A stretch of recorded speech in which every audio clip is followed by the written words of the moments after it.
अस्सलाम वालेकुम नाज़रीन, यहाँ पर आपको एक ब्रेकिंग न्यूज़ से आगाह करते चले हैं। सरफराज अहमद 2018 में फवाद आलम को टीम में शामिल कर सकते थे, लेकिन ऐसा ना किया।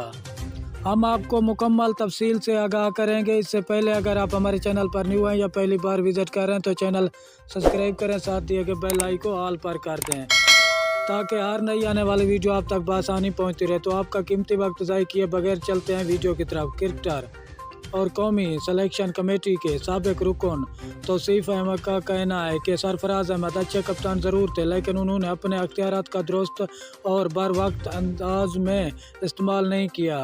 जियो न्यूज़ के प्रोग्राम में गुफ्तगू करते हुए तौसीफ अहमद का कहना था कि कौमी टीम के कप्तान सरफराज एक अच्छे कप्तान ज़रूर थे, जिनकी क़यादत में कौमी टीम ने अच्छे नतीजे भी दिए। अलबत्ता उन्होंने अपने अख्तियारात का दुरुस्त और बर वक्त अंदाज में इस्तेमाल नहीं किया, जिसकी वजह से इनके मामलात ख़राब हुए। साबिक टेस्ट क्रिकेटर ने कहा कि सरफराज एक अच्छे और मियारी कप्तान होने के बावजूद अपनी जगह को बरकरार रखने का दिफा ना कर सके।